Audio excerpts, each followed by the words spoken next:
मैं सुनील जी, खाँटी बिहारी, शुद्ध भारतीय, आप बिहार के तमाम इंटर में पढ़ने वाले छात्रगण के लिए पुनः एक लाजवाब लेक्चर सीरीज लेकर के हाजिर हूँ।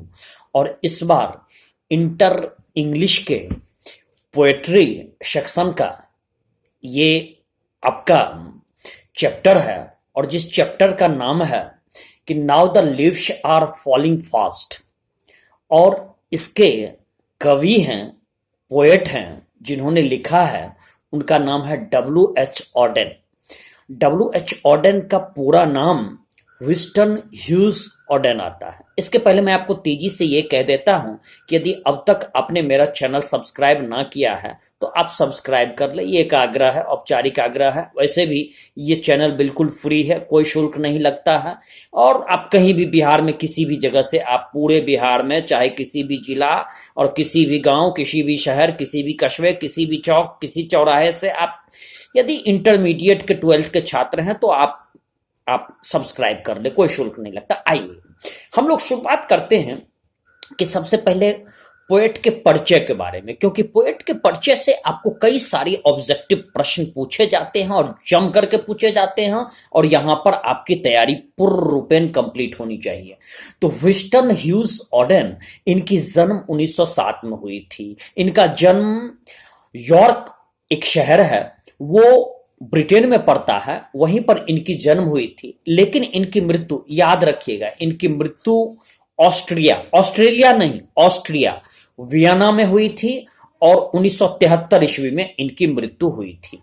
1973 1900। ये इनके रचना के कालखंड के या इनके जीवन के कालखंड को हम लोग दो भाग में बांट सकते हैं। 1939 तक, 1939 तक ये इंग्लैंड में रहे। इसके बाद ये अमेरिका चले गए, वहीं पर बस गए। तो इनके रचना कालखंड को हम लोग दो भाग में बांट करके अध्ययन करते हैं। एक ब्रिटिश में प्रवास का कालखंड, और दूसरा अमेरिका में रचना वाला या अमेरिका में रहने वाला प्रवास का कालखंड। W.H. ऑडेन जो थे, ये बहुमुखी प्रतिभा संपन्न, जिसको अंग्रेजी में कहते हैं वर्सेटाइल। जैसे कि आपको लियोनार्डो दा विंची का आपने नाम सुना होगा पुनर्जागरण के काल में। ये कई सारे इनमें गुण थे। ये गीतकार भी थे, वाद्य यंत्र बजाने वाले भी थे, चित्रकार भी थे, इंजीनियर भी थे, वास्तुविद भी थे। इसी तरह से ये W.H. ऑडेन वर्सेटाइल, कई गुण से संपन्न थे। इंटेलेक्चुअल थे। W.H. ऑडेन इंटेलेक्चुअल कहते हैं बुद्धिमान, जो किसी चीज को बुद्धि पे परखता है। विगोरस, भावनाओं से परिपूर्ण, ओतप्रोत भावनाओं से ओतप्रोत कवि थे, नाटककार थे, आलोचक थे, अनुवादक थे, और एडिटर, जो संपादक का भी इन्होंने काम किया। W.H. ऑडेन का यह मानना था कि कविता लिखना कोई बच्चों की खिलौना नहीं है, बल्कि ये कवित्व लेखन जिसको कहते हैं, वो अंतर चेतना को झकझोर देने वाला होना चाहिए, आह्लादित कर देने वाला होना चाहिए, और बिना आपके राजनीतिक और धार्मिक मान्यता पर चोट किए हुए यदि ऐसी आप कविता की रचना करते हैं, वो अनमोल है, लाजवाब है। W.H. ऑडेन जो शब्द का जाल पिरोते थे, उसमें इतना गहरा और सूक्ष्म अर्थ होता था जो कभी कभी पाठक को वो समझ पाना कठिन होता था। लेकिन यदि उसको, उस अंतरचेतना भावना को यदि समझने के लिए आप उस कवि के मन को अनुसरण यदि कर लेते तो आप समझते, और वो जीवन के मर्म को वहां पर प्रकट करते हैं। इनकी जो इंग्लिश फेज में, जब इंग्लैंड में रहे थे, तो इन्होंने लिखा था द ओरेटर, लुक स्ट्रेंजर, फिर इन्होंने लिखा था the dance of death, Spain, another times इन्होंने लिखा था, और अमेरिकन फेज में इन्होंने लिखा था New Year letter, for the time being, the age of anxiety इन्होंने लिखा था। और द एज ऑफ एंग्जाइटी के लिए कहा जाता है कि इनको पुलित्जर पुरस्कार भी अमेरिका में पत्रकारिता के क्षेत्र में दी जाती है, तो इनको पुलित्जर पुरस्कार भी इनको दी गई थी।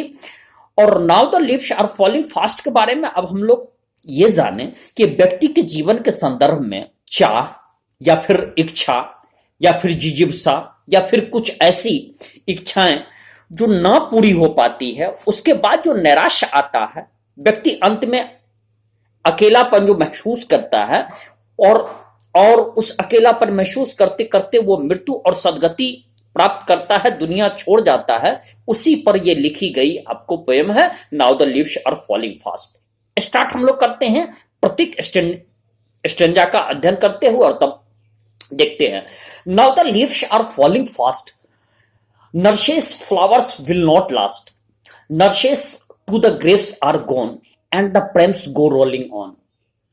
कवि का कहना है कि पत्तियां ये झड़ रही हैं, गिर रही हैं, और नर्सेस फ्लावर्स कहते हैं कि मूल जो वृक्ष होता है उसके बगल में छोटी छोटी वृक्ष उगाते हैं, तो उनका जो फ्लावर गिर जाता है, जो गिर जाता है वो जड़ में पहुंच जाता है, अब वो नहीं बचेंगी। और वो जिसको हम अनुषंगी कहते हैं, पेड़ के मूल पेड़ के या मूल वृक्ष के अगल बगल उगने वाले अन्य वृक्ष से होने वाले जो फ्लावर्स हैं वो गिरने के बाद अब वो ग्रेव में जा चुके हैं। ग्रेव कहते हैं कब्र में, अर्थात कि वह अब सूख रहे हैं, मुरझा रहे हैं, अब वो दफन की ओर बढ़ रहे हैं। And the prams go rolling on. Prem's कहते हैं कि बच्चे की जो 4 चक्के वाली पहिया होती है जिस पर बच्चा चलना सीखता है, उसके बारे में कवि ने कहा है कि अब तो उस पर 4 चक्की की पहिया चलने वाली भी है। अगला स्टेंजा में जो पोएट कहते हैं कि whispering neighbours left and right, pluck us from the real delight, and active hands must freeze lonely on the separate knees. अब इनका कहना है, कवि का कहना है, पोएट का ये कहना है, W.H. Auden ये कहना चाहते हैं कि देखो विस्परिंग नेवर्स, यहां पर इसका कहना है कि मृत्यु दूत यमराज आपके बाएं और दाएं खड़े हैं। अब आपकी जीवन का नैसर्गिक सुख, परम सुख है, वो टूट करके अलग होने वाली है। प्लक मीन्स टूट करके अलग होना, डिलाइट मीन्स होता है खुशी। तो विस्परिंग नेवर्स हम लोग कहते हैं कि मृत्युदूत, वैसे विस्परिंग का अर्थ होता है फुसफुसाना, लेकिन विस्परिंग नेवर्स मृत्युदूत जिसको यमराज भी कहते हैं, ये अब आपके निकट पहुंच चुके हैं। अब and the active hands must freeze, अब आपकी हाथें जो चलती है जिससे आप अपने जीवन का सारी आवश्यकताएं को पूरे करते हैं, वो अब इनएक्टिव हो जाएंगी, अब इनमें चेतना ना रह जाएगा। और लोनली ऑन द सेपरेट नीज, और ये घुटने पर अटक करके रह जाएगा, और ये हाथ अब शिथिल पड़ जाएगा, बर्फ जैसे वो एक तरह से जम जाएगा, अब आप हाथ चलाने लायक भी ना हो जाइएगा। अगला है कि डेड इन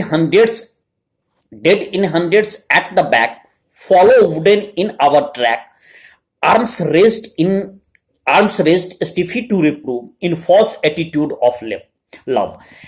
तो पोएट का यह कहना है कि आपके पीछे सैकड़ों व्यक्ति वो ताबूत में या चिता पर जल करके आए हैं, ताबूत में उनका मृत शरीर रहा है, तो आर्म्स रेस्ट स्टिफी टू रिप्रूव, और बाहें जो फैलाते हैं कोई व्यक्ति आपको प्रेम और आलिंगन में, वो वास्तविकता में इन फॉल्स एटीट्यूड ऑफ लव है।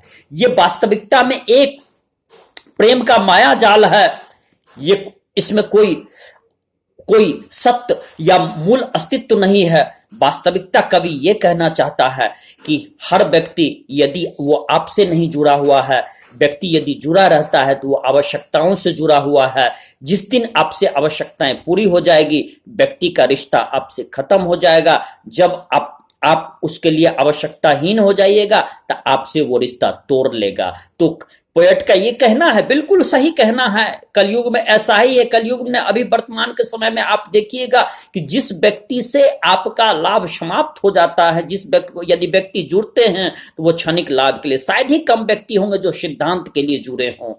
यदि वैसा गांधी वल्लभ भाई पटेल हो तो उनकी बातें ना की जा सकती है, लेकिन उनकी बातें एक, वो लोग देव अंश हैं, देवता हैं, ईश्वर के समान होंगे। लेकिन मैं ये मानता हूं कि अभी व्यक्ति इसी तरह के क्षणिक लाभ के लिए जुड़ते हैं। ऐसा ही पोएट ने उस समय कहा था। और starving through the leafless wood, trolls run scolding for their food. Starving means की भूखे, जब वृक्ष की पत्तियां जिस तरह से टूट करके गिर जाती है और और फिर उसके भोजन बनाने के लिए जिस तरह से भटकाव होता है, trolls run scolding for their food, और फिर भटकता रहता है भोजन के लिए, जिस तरह से पेड़ का मन, वृक्ष का मन अपने अपने भोजन प्राप्ति के लिए भटकाव में रहता है, उसी तरह से मानव मन भी अपने इच्छा, अपने तृष्णा, अपनी डिजायर, अपने गोल्स, इन सब को पूरा करने के लिए भटकते रहता है। And the Nightingale is dumb, लेकिन and the Nightingale is dumb and the angel will not come. और कवि का ये कहना है, पोएट का ये कहना है कि वास्तविकता में बुलबुल भी आज मौन है। बुलबुल नहीं कहना चाह रहा है कि अब आपके इसके लिए कोई बुद्धिजीवी आपके आपके इसके पूरे करने के लिए कोई आपकी सहायता नहीं करेंगे। जो व्यक्ति बुद्धिजीवी हैं, जिनकी सोच प्रौढ़ है, वो सब भी आपको, और एंजल विल नॉट कम, और कोई देवदूत ईश्वर अब आपकी मदद करने के लिए भी नहीं आवेंगे। Cold impossible head list the mountain lovely head. Poet ये कहना चाह रहे हैं कि ठंड असंभव जो आपको आगे दिख रही है, आगे दिखती है, उसमें तुम पहाड़ का नजारा देखो, उसमें तुम पर्वत का नजारा देखो, जहां पर whose white waterfall could bless travellers in their last distress. तुम वहां पर उस पर्वत के ऊपर चोटी को देखो, जहां पर श्वेत बर्फ जमे हुए हैं, वहां से गिरने वाली जलधारा को देखो, वाटरफॉल्स जिसको हम कहते जलधारा ऊपर से नीचे की ओर आती है, उसको देखो, उसके सुंदरता का आनंद लो। Travellers in their last distress, ए मानव पथिक, तुम जीवन को अब खोने के निकट हो और इस पीड़ा में उसका आनंद लो, क्योंकि मृत्यु अब तुम्हें आगोश में ले लेगी, सदगति को तुम प्राप्त होगे। तो जीवन का अब इच्छा, अब डिजायर, अब चाह, अब तृष्णा, इन सब को त्याग दो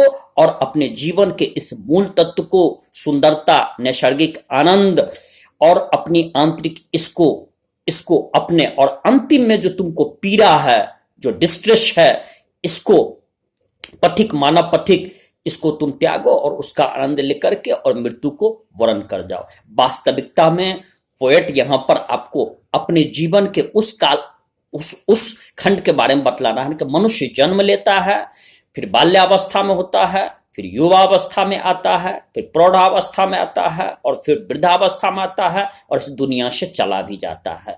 तो इस पोएट ने जीवन का मर्म समझाया है कि कोई भी व्यक्ति अपने जीवन को अपने आयु को नहीं खरीद सकता है, अपनी मृत्यु को रोक नहीं सकता है।